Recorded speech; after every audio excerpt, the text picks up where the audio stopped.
Сәлем достар, каналыма қош келдіңіздер. Бүгін сіздермен өте жұмсақ, керемет, дәмді болып шығатын бауырсақтар жасайтын боламыз.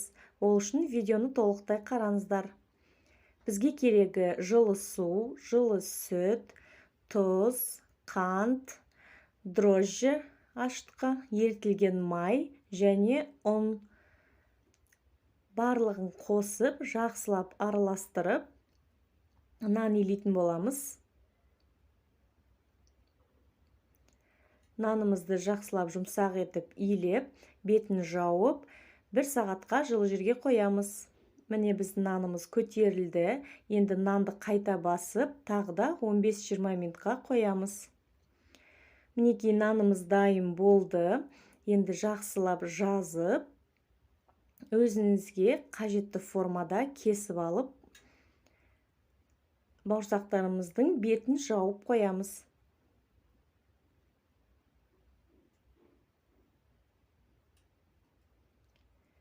Енді табамызды қыздырып, қызған майға бір-бір деп салып, екі шетін қызартып, жақсылап пісіріп аламыз.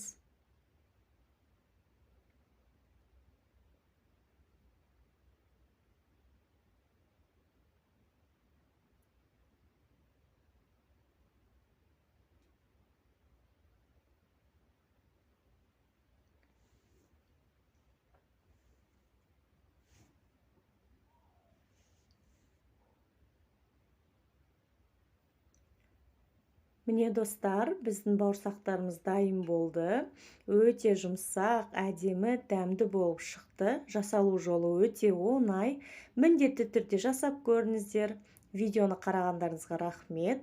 Каналыма тіркеліп, лайк басып, комментарий қалдыруды ұмытпаңыздар. Сіздермен болған Айжан ханым.